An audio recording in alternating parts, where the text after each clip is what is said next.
Sud Radio Berkhoff dans tous ses états, midi 14h. André Berkhoff. Alors, sécurité ou sentiment d'insécurité? Vous vous rappelez le célèbre Éric Dupond-Moretti, quand il était garde des Sceaux? J'ai écouté de quoi vous parlez. Eh bien justement, on va parler un peu de cela avec Thibaut de Montbrial. Bonjour. Vous êtes avocat, vous êtes président du Centre de réflexion sur la sécurité intérieure qui vient de fêter ses 10 ans. Donc l'âge de la maturité pour un centre. Et justement, on va en parler.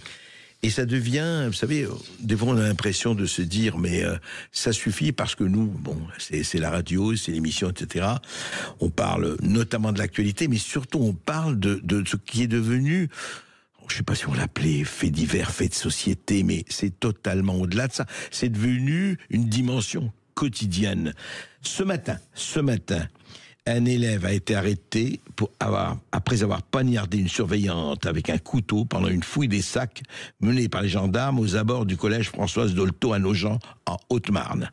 Donc, fouille des sacs, couteau, il a eu le temps, l'élève, de poignarder la surveillante. Elle était âgée de 31 ans. Elle s'appelait Mélanie parce qu'elle vient de mourir. Là, on a appris de la suite de ses blessures dans la matinée. Et on ne va pas parler justement de Benoît, dont le père a dit ce qu'il pensait. Vous avez écouté ça il y a quelques minutes. Benoît aussi, lardé de coups de couteau. Le couteau devient vraiment l'arme incontournable, apparemment. Et Thibaut de Montbrial, au-delà de tout ça, et on pourrait appeler depuis la France Orange Mécanique, depuis des années, et peut-être depuis et même avant que vous ayez fondé ce centre, bon, il y a toujours eu des meurtres, il y a toujours eu des agressions. La violence, c'est pas il y a 3000 ans, on va pas dater cela. Mais cette insécurité aujourd'hui, elle est qualitativement différente, je crois. D'abord, vous me permettrez de dire mon émotion pour la mort de cette jeune femme, 31 ans, Mélanie. C'est quelque chose qui dépasse l'entendement, et on en est là. On en est là, André Berkhoff. Alors, bien sûr, il faut essayer dans l'analyse de prendre de la hauteur, mais il faut jamais oublier que quand on parle de toutes ces agressions, de toute cette violence, ça concerne la somme de destins individuels. Et de familles. De destins individuels et de familles, de gens qui sont meurtris dans leur chair ou qui sont tués avec tous les dégâts, le désastre familial que cela représente. Alors, la question que vous me posez, c'est est-ce qu'il s'agit de faits divers, comme notre président de la République a encore estimé devoir le dire ce week-end, ou est-ce qu'il s'agit de quelque chose de plus grave ? C'est évidemment quelque chose de plus grave. Il y a une tendance qui date il y a 10-15 ans, avec une augmentation de plus en plus rapide. C'est-à-dire que nous avons aujourd'hui en France des faits de violence toujours plus graves, de plus haute intensité, pour des motifs toujours plus futiles. C'est-à-dire que la violence commence plus tôt et elle est plus aiguë. Songez que les chiffres du ministère de l'Intérieur sur l'année 2024 nous indiquent qu'il y a eu 10 400 attaques au couteau. Je vous ai fait le calcul, ça fait 28 attaques par jour. 28 attaques par jour dans notre pays. Ces dernières 48 heures, il y a eu plusieurs attaques au couteau. Il y a un joueur de football professionnel de Montpellier qui a été attaqué au couteau pendant ses vacances. Il y a l'adjoint d'un maire. Vous voyez, c'est terrible. Je ne me souviens même plus où. Tellement ça arrive régulièrement. C'est fréquent. Hein. Donc, là où je veux en venir, André Berkhoff, c'est que c'est une erreur considérable d'analyse de restreindre ces actes à des faits divers. Pourquoi ? Parce que vous y avez fait allusion dans votre question, la violence, elle est consubstantielle à l'homme, et dans toute société, il y aura toujours un reliquat de violence. C'est ce qu'on appelle les faits divers. Donc, il faut tout faire à la fois sur le plan culturel et sur le plan sécuritaire pour minimiser au maximum ces éruptions de violence, mais on n'aura évidemment jamais une société zéro violence. Par contre, ce qu'on est en train de devenir, et en réalité ce qu'on est déjà devenu, j'ai été un des premiers à utiliser le terme d'ensauvagement et celui de sud-américanisation depuis 4 ou 5 ans, c'est nous sommes en train de devenir une société où la violence devient le mode de régulation du conflit, devient le mode de l'expression de la frustration. C'est-à-dire que aujourd'hui, pour un oui ou pour un non, pour un regard, pour une queue de poisson en voiture, je tue. Alors, c'est plus vicieux que ça. C'est pas je tue, c'est je commets un acte de violence dont le résultat m'indiffère. Et je peux aller jusqu'à tuer. Parce que si vous prenez les travaux de Maurice Berger, qui est un pédopsychiatre absolument remarquable, qui est expert judiciaire et qui a expertisé des centaines de jeunes mineurs auteurs d'actes tels que celui commis ce matin à Nogent. Eh bien, il a toujours le même diagnostic qui est fascinant, c'est l'indifférence totale des agresseurs aux sœurs de leurs victimes. C'est-à-dire que il y a les règlements de compte entre narcotrafiquants, etc. Ça, c'est autre chose. Ça augmente aussi.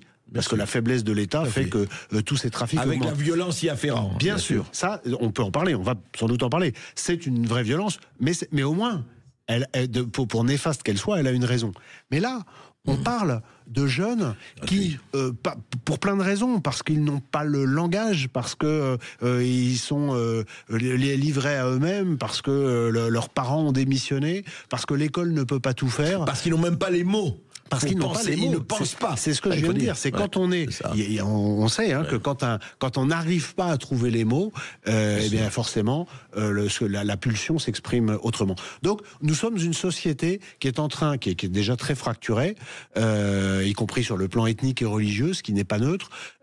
Et cette explosion de violence est extrêmement mauvais signe parce que la traiter comme des faits divers, Elisabeth Borne a dit la même chose l'autre jour, traiter ça comme des faits divers sous-entendus un peu inévitables, c'est commettre une très lourde erreur, parce que nous avons affaire à un phénomène qui est structurel, à un véritable fait de société, et ce fait de société ne peut conduire qu'à des choses catastrophiques s'il n'est pas pris pour ce qu'il est.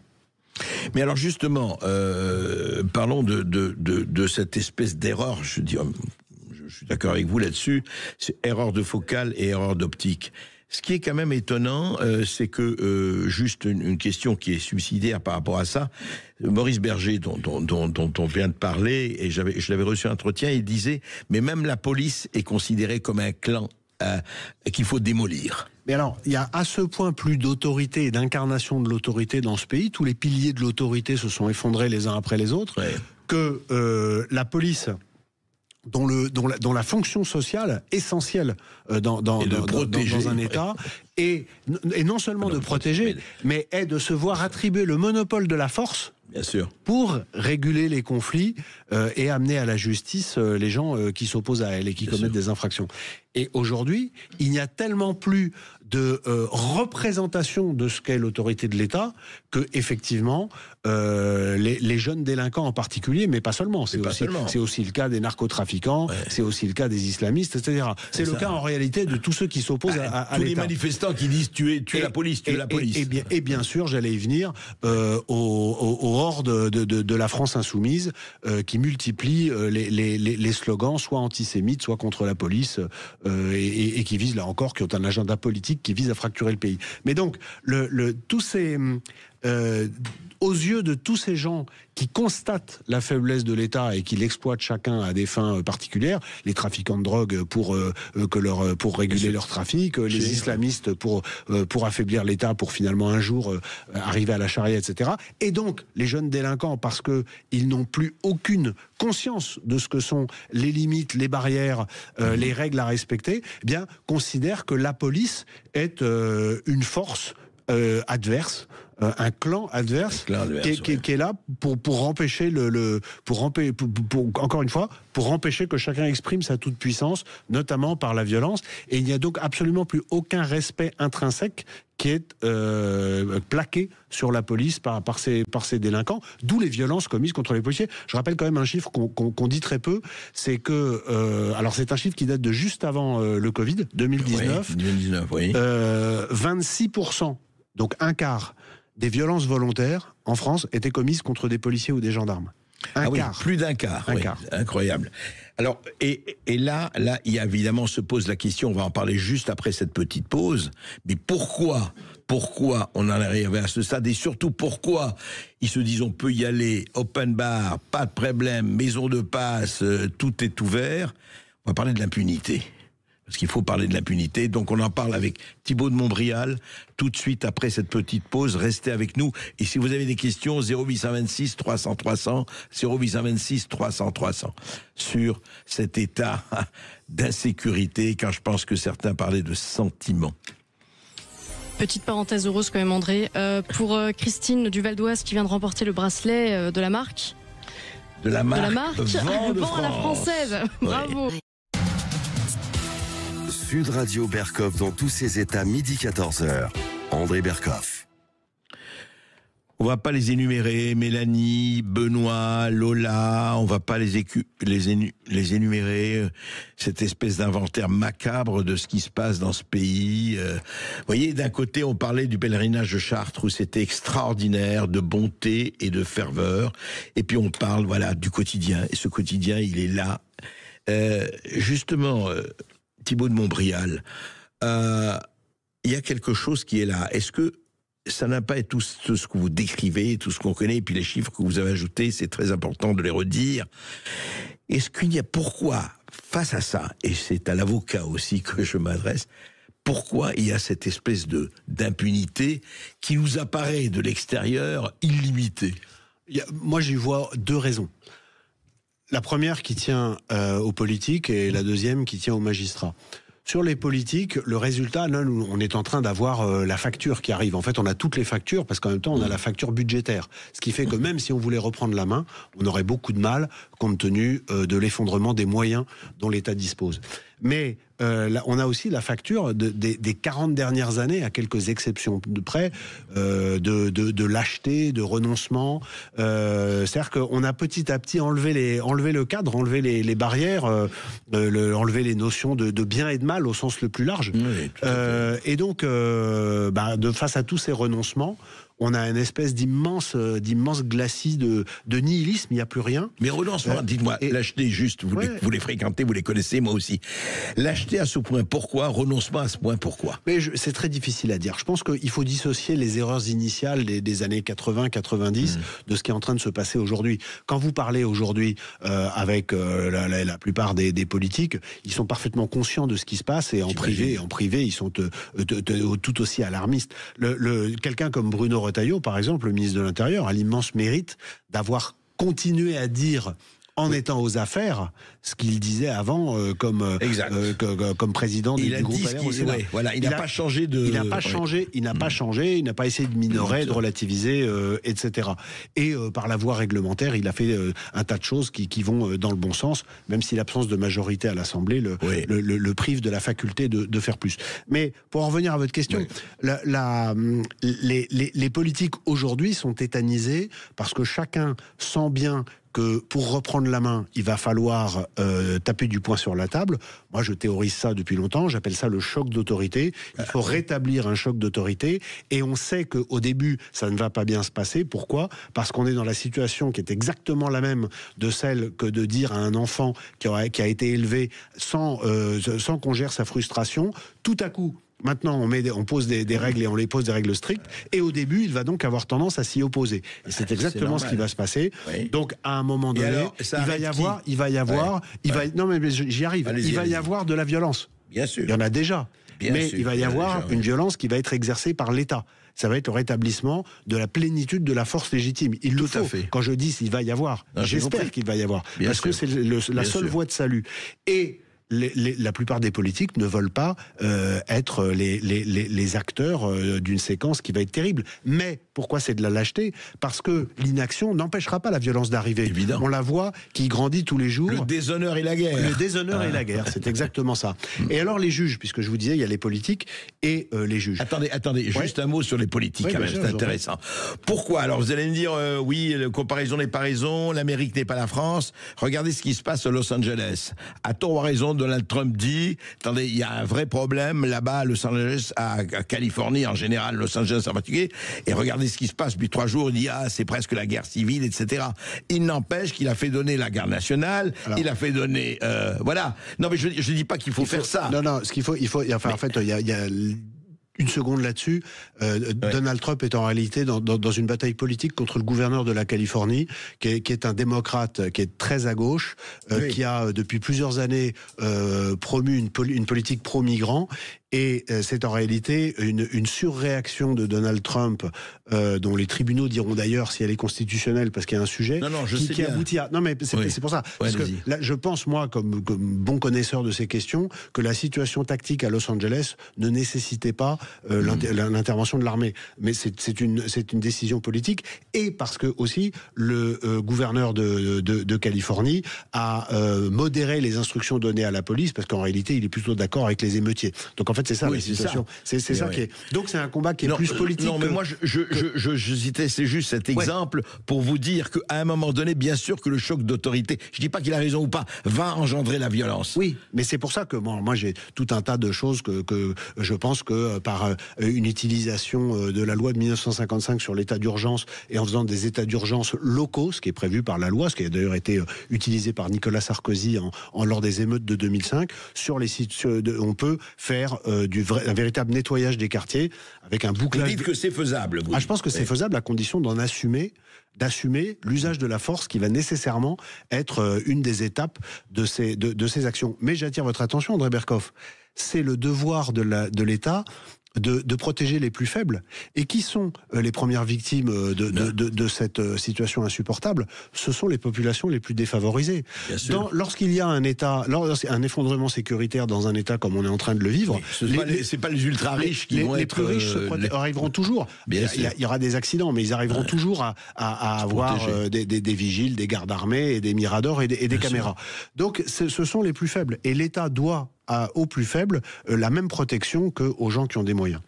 J'en viens maintenant aux magistrats, si vous voulez bien. Après, on est parlé des politiques, mais tout ça, il y a évidemment un sujet bouillonnant et passionnant. Oui, il y a de quoi faire. Sur les magistrats, la doctrine de la magistrature française, qui est actuelle, contemporaine, elle s'est fondée dans les années 70 avec Bourdieu, Derrida, des sociologues très à gauche qui considèrent que la responsabilité sociale prime sur la responsabilité individuelle, pour faire court. Et la justice n'a pas adapté sa façon de procéder à l'augmentation de la violence dans la société et à l'augmentation des fractures. Aujourd'hui, pour faire très court, on est dans une logique qui consiste à d'abord être dans la bienveillance, donner une première chance, une deuxième chance, une troisième chance. Mais on a en face une population délinquante qui considère, de son point de vue, cette bienveillance comme de la faiblesse. Et donc ça ne peut pas marcher. Aujourd'hui, à rebours de tout ce qui a été le dogme français en matière de justice, eh bien... Je suis depuis quelques années avec Béatrice Brugère, par exemple, cette magistrate qui est également membre de mon centre de réflexion sur la sécurité intérieure, favorable à des peines de prison très courtes pour les primo-délinquants violents. Pourquoi ? Le but n'est pas d'être excessif. Le but, c'est que le délinquant sente qu'il y a une réponse de l'État. Le délinquant qui ressort avec du sursis, avec des avertissements, etc. On peut justifier ça tant qu'on veut dans des colloques au centre de Paris, dans les universités. La réalité, c'est que le délinquant, il pense que dans ces cas-là, il n'a rien eu. Donc, il faut, notamment pour les actes physiques, pour la violence physique, il faut une réponse qui contraigne. Il faut qu'il y ait une contrainte. Eh bien, la meilleure des réponses, vous l'avez eue le lendemain de la Coupe du Monde, de la Coupe des Champions, pardon.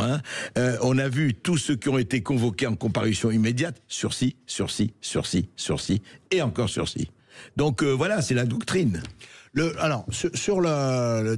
pour finir sur la magistrature, après je vous dirai un mot sur ce qui s'est passé ce week-end-là, parce qu'il y a beaucoup de choses qui n'ont pas été dites, à mon avis, comme il fallait. Mais le week-end du sacre du PSG.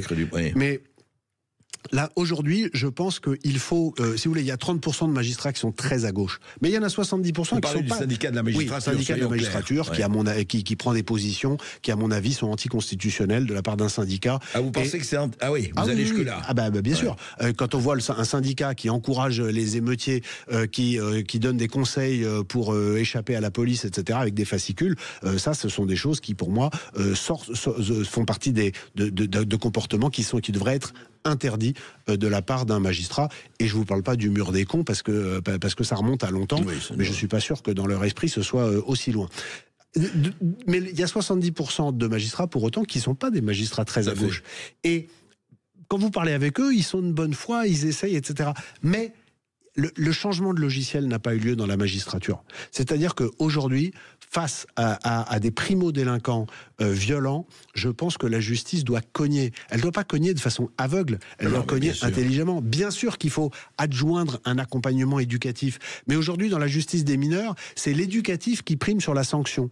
Je pense qu'il faut inverser ça. Il y a tout un tas de mesures techniques dont je vous fais grâce, sauf si vous voulez que je rentre dans le catalogue, mais il y a des choses qu'il faut mettre en œuvre. Alors, comment avoir ce changement d'état d'esprit? Parce que c'est bien ça, comme vous le savez, les magistrats, ils sont pas plus bêtes que d'autres, au contraire, ils savent ce qui se passe, mais comment le changement de logiciel peut avoir lieu?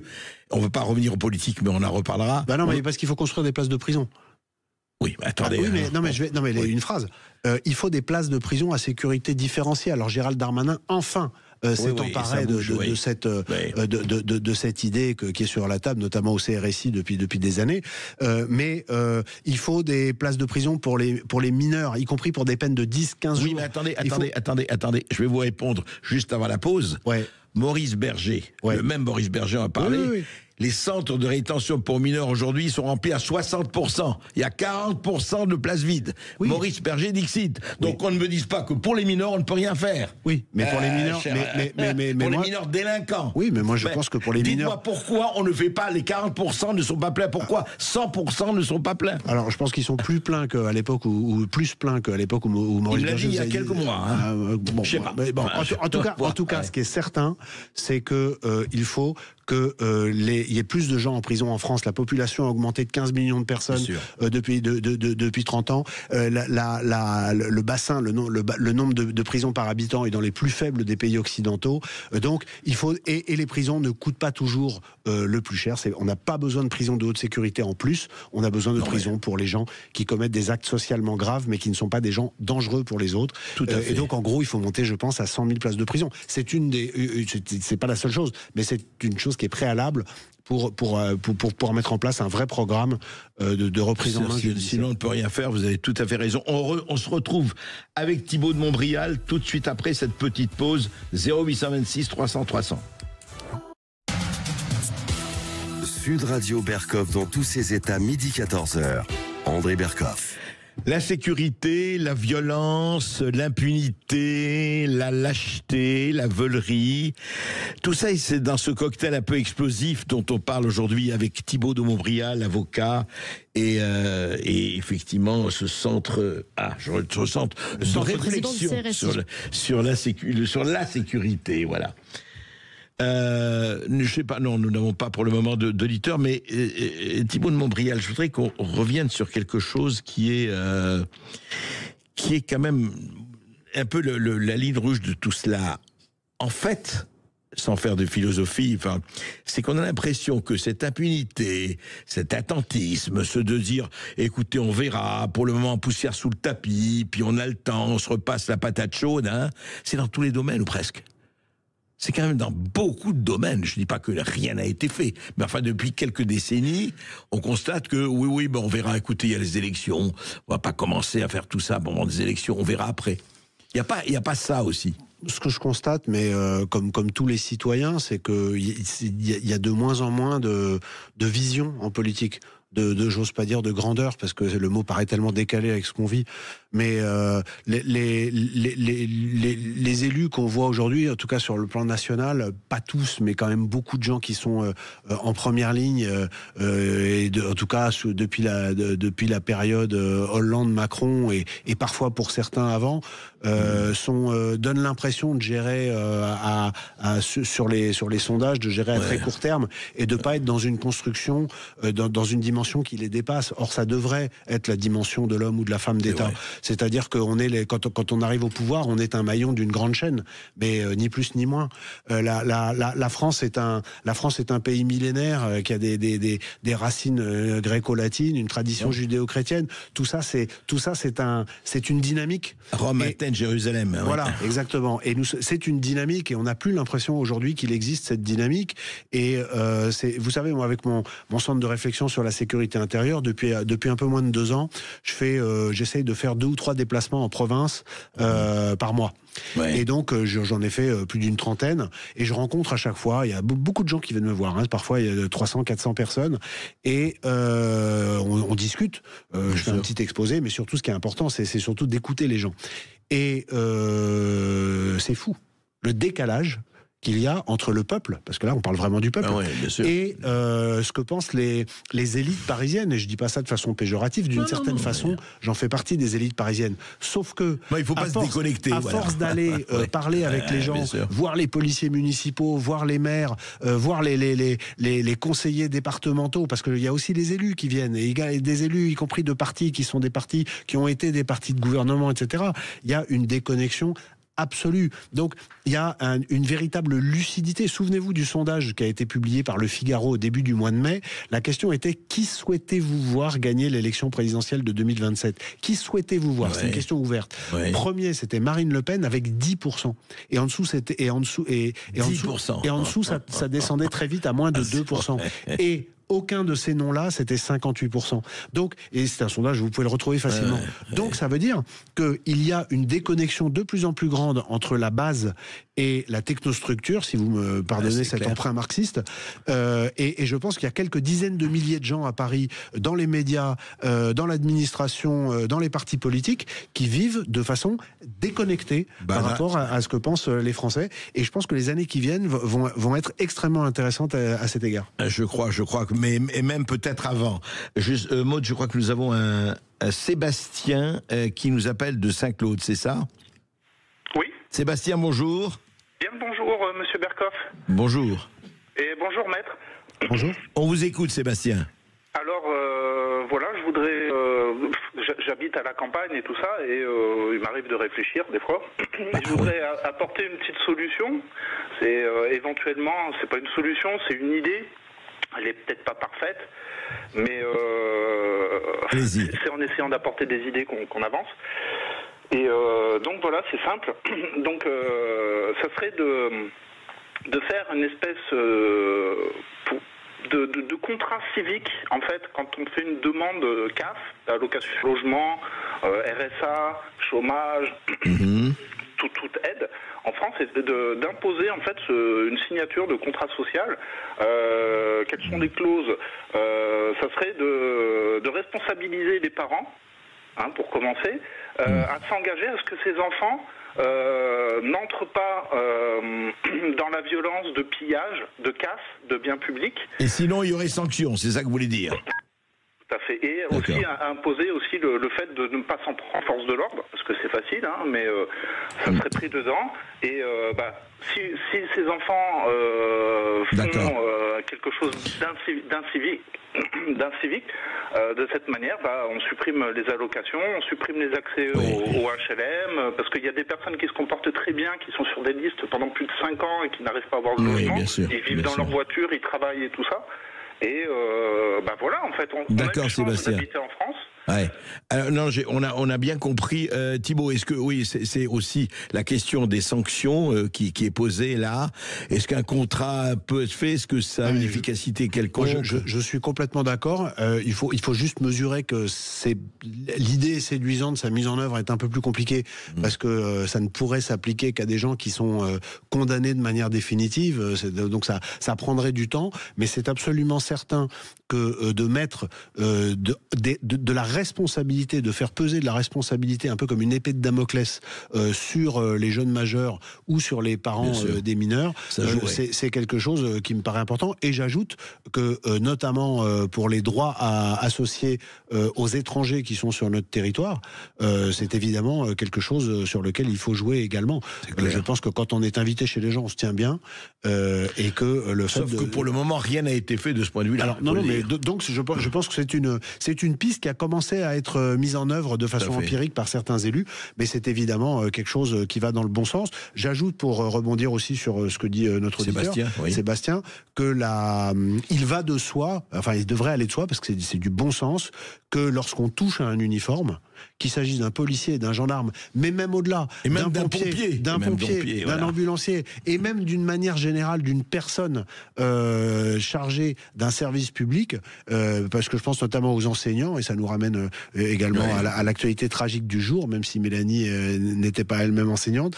Il faut évidemment une sanction plancher. Et les gens, et vous savez, hein, les magistrats qui disent on peut pas avoir de l'individualisation de la peine, on ne peut pas avoir une peine minimum.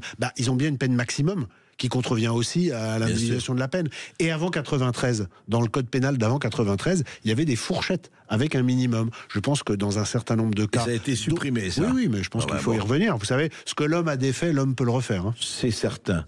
Je crois que nous avons... Un second auditeur, Erio de Perpignan. Oui, Erio. Bonjour Erio. Erio, est-ce que Erio est là? Non, apparemment, il n'est pas là. Maud. J'ai une petite question, moi, vous posez, Thibault de Montbrial. Vous parliez tout à l'heure de déconnexion entre le réel et les politiques. Moi, j'aimerais parler de connexion, justement, sur les réseaux sociaux et de l'accès à la violence. Les jeunes qui ont accès, par exemple, à TikTok aujourd'hui sont les électeurs de demain.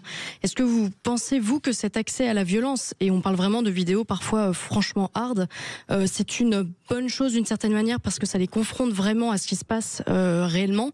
Ou est-ce qu'au contraire, vous pensez que ça risque de les radicaliser, d'avoir une très mauvaise influence sur leur avenir?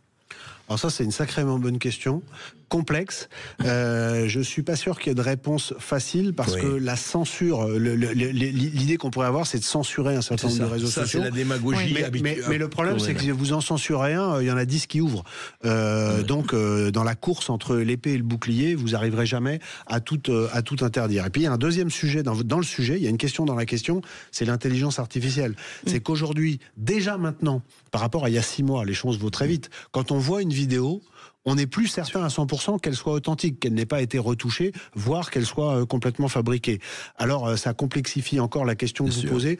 Moi, je pense que il faut, plutôt que d'interdire, il faut éduquer. Jusqu'à maintenant, et c'est évidemment le sens de votre invitation, on a beaucoup parlé et on va continuer, sécurité, justice, mais il faut garder à l'esprit qu'aucune politique sécuritaire, moi mon fameux choc d'autorité, tout ça pourra marcher avec le rétablissement de la force légitime de l'État, à une condition, c'est qu'en parallèle, il y a une véritable reprise en main par l'éducation et la culture. Oui. Et ça, c'est indissociable.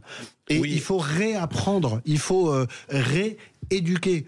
Pas rééduquer, parce que le terme est évidemment désagréable, mais réapprendre à éduquer. Réapprendre à éduquer dans le sens de l'appartenance à une nation avec des valeurs. Un sens du collectif. Nous sommes d'accord, mais ça, on le dit beaucoup. Mais je vais vous dire. Oui, mais je vais vous dire. Mais c'est indissociable, André. Non, c'est pas indissociable. Je suis absolument pas d'accord. Je vais vous dire pourquoi.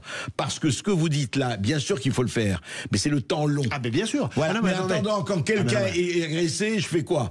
J'attends qu'il soit éduqué. André Berkoff, on est parfaitement en phase. La reprise en main, le choc d'autorité, c'est une politique sur 2 ou 3 ans, plus s'il le faut, mais qui est un changement de cap radical et qui pique. Et ça piquera. Et ça piquera que l'on le fasse ou ça piquera que l'on le subisse. Il ne faut pas penser que de ne pas le faire nous épargnera l'épreuve. Mais par ailleurs, il faut penser le temps long. Oui, mais ça nous ramène aux politiques et aujourd'hui aux gens qui ne pensent pas ou qui pensent très peu le temps long. On va en parler, Luc. Je crois que nous avons Luc. Alors, peut-être après la pause, si vous êtes d'accord, André, parce qu'on arrive au moment de la pub. À tout de suite. Eh bien oui, mais avec Thibault de Montbrial, on a envie de continuer. Sud Radio Berkoff dans tous ses états, midi 14h. André Berkoff. Et nous sommes toujours avec Thibault de Montbrial, avocat, réflexion. Centre de réflexion sur la sécurité intérieure. J'y arriverai. On accueille un deuxième auditeur, Luc de Nice. Bonjour Luc. Bonjour Monsieur Berkoff, bonjour Monsieur de Montbrial. Bonjour. Alors moi, je ne partage pas votre analyse sur le côté fatalité, juge un peu entre débonnaire et politique lâche. Moi, je pense qu'il y a une vraie volonté d'une partie de la classe politique de déliter l'État de manière à le faire mieux rentrer, de déliter la France pour la faire mieux rentrer dans ce grand ensemble européen qu'on veut nous imposer depuis des années. Et j'en veux pour preuve la différence de réponse qu'il y a eu avec les Gilets jaunes, sans me positionner sur le côté violence que pouvaient avoir les Gilets jaunes. Je veux dire, lors des manifestations des Gilets jaunes, l'essentiel des blessés et des blessés graves étaient du côté des manifestants. Aujourd'hui, chaque fois qu'il y a des émeutes qui viennent de citer, l'essentiel des blessés du côté des forces de l'ordre.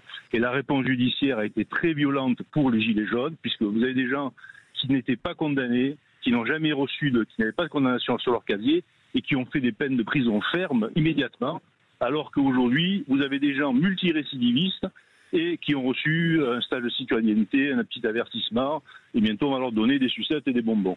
Voilà. Et donc je pense qu'il y a une vraie volonté derrière, c'est de détricoter l'État, mieux l'intégrer dans cet ensemble européen qu'on veut nous imposer et que les Français refusent. Voilà. Intervention pertinente, je trouve. Alors, bonjour Luc. Je suis pas complètement d'accord avec vous parce que je pense que c'est plus compliqué que ça. Je pense qu'il n'y a pas de grand plan complotiste qui vise à affaiblir l'État volontairement, etc. Ce qui est vrai, c'est que quand il s'agit de jeunes racailles venus pour beaucoup des quartiers, l'État est toujours plus inquiet parce qu'il a peur d'une perte de contrôle totale. Ça, c'est vrai. D'ailleurs, c'est la raison pour laquelle moi je suis étonné qu'il n'y ait pas un changement de doctrine profond. C'est pas une question d'homme, de qui est ministre, qui est préfet. C'est une question de changement de doctrine.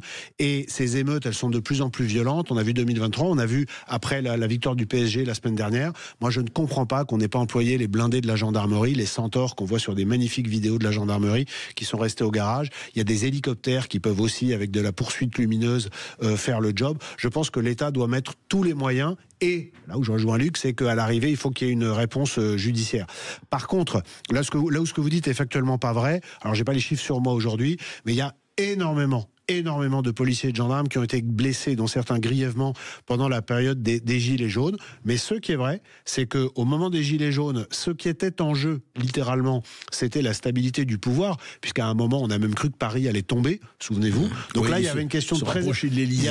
Il se rapprochait dangereusement de l'Élysée. Et donc là, il y a eu une perception par les politiques de leur propre finitude institutionnelle. Et avec une vraie peur un peu physique. Mais donc parce que les Gilets jaunes menaçaient au fond. Je veux dire, c'est un vrai problème de société, quoi. Oui, mais de dire qu'il n'y a pas eu que les policiers n'ont pas été blessés, ou en tout cas moins, ça c'est objectivement faux. Par ailleurs, de dire qu'il y a un grand plan pour fondre, parce que vous savez, s'il y avait un grand plan pour fondre avec les mondialistes, le plan n'est pas en train de fonctionner. Non, parce que les gens sont, André Berkoff, il faut quand même le dire, les gens sont exaspérés par se laisser aller et par les casseurs, etc. On va pas rester là-dessus, Juste Thibault, mais c'est vrai que, enfin, on a tous assisté à un moment de Gilets jaunes, et je parle pas des Black Blocs, je parle des Gilets jaunes, qui étaient du peuple, vous parlez du peuple que vous voyez, c'était le peuple dans les ronds-points, en tout cas une bonne partie du peuple. Ce que je veux dire, c'est que la brutalité quand même a été assez forte du côté des jeunes, plus qu'elle ne l'est aujourd'hui. Non mais la brutalité contre les Gilets jaunes, elle était en début, en fin de journée, contre l'ultra-droite au tout début, et ensuite très vite l'ultra-gauche. Et ensuite les casseurs, les racailles qui sont descendus des cités vers 16-17 heures, les jours les plus... quand même, hein, sur les ronds-points, quand c'était les gens dont les fins de mois sont difficiles, qui sont le peuple qui a été chassé des centres-villes par le coût de l'immobilier, chassé des banlieues par l'immigration, qui se retrouve en zone blanche alors qu'on lui parle de Startup Nation, ce peuple-là a quand même été celui que j'entends, hein, qui vient me voir quand je fais mes réunions publiques. Ce peuple-là n'a pas, c'est pas lui qui en première ligne a pris l'impact de la violence de l'État. C'est vraiment, enfin, ça a été très mélangé, donc on l'a pas beaucoup dit. Je ne sais pas. Je crois quand même qu'ils n'ont pas été très bien traités. C'est le moins qu'on puisse dire. Il faut pas idéaliser les gens qui étaient en première ligne, lourdement armés du mouvement des Gilets jaunes. Nous sommes d'accord. En tout cas, il y aurait beaucoup de choses à dire, mais je crois simplement que c'est vrai qu'il y a eu différence de traitement de ce point de vue. Moi, je dis simplement, entre une partie, en tout cas, de ce mouvement des Gilets jaunes, moi, je suis assez d'accord avec lui. Mais ce qui est vrai, André, d'accord, là, on va se rejoindre. C'est qu'aujourd'hui, tout le monde est tétanisé par l'hypothèse d'une Naël bis, c'est-à-dire qu'on se retrouve comme en 2023, et que cette fois-ci, il y a des armes de guerre qui sont pour l'instant maintenues sous porte fermée par les trafiquants, mais parce qu'ils ne veulent pas le bordel qui nuirait à leurs affaires. Mais le jour où on a des émeutes dans 600 ou 700 villes comme on a eu en 2023, mais avec l'utilisation d'armes de guerre contre la police et la gendarmerie, là on passe dans totalement autre chose. Ça peut arriver à tout moment et c'est ça qui tétanise un peu tout le monde. Ça c'est vrai. Alors Thibault de Montbrial, ça c'est très intéressant, je dirais même préoccupant ce que vous dites. Franchement, aujourd'hui, avec ce que vous voyez, avec ce que vous enquêtez, avec votre centre de réflexion, avec tout ce que vous entendez, est-ce que c'est une perspective possible qu'un jour il peut y avoir, je dirais pas insurrection, mais levée d'un certain nombre de territoires perdus par des pays conquis par d'autres? Je pense que oui, parce que pour l'instant, ce qui maintient globalement l'ordre, c'est les aides sociales, donc l'argent, et l'argent du trafic de stupéfiants, qui est très régulateur. Très régulateur. Le budget du trafic de stupéfiants, il est à peu près équivalent au budget de fonctionnement des tribunaux en France, hein, pour se rendre compte. Donc il nourrit des familles entières. Mais bien sûr. Ouais. Mais tout ça est assis sur un pays extrêmement fracturé, ethniquement, religieusement, et avec une exaspération en plus croissante entre les gens qui se sentent les relégués du système par rapport aux autres. Et donc, tout ça pour vous dire que nous ne sommes pas à l'abri qu'un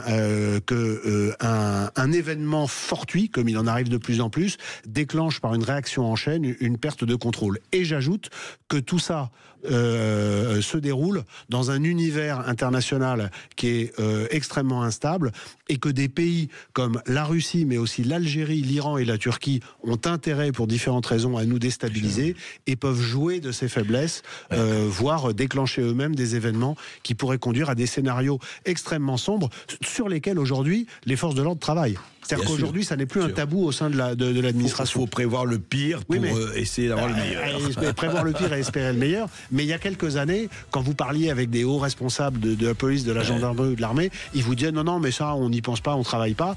Aujourd'hui, ils ne font plus la même réponse. Merci Thibault de Montbrial. Et à très bientôt.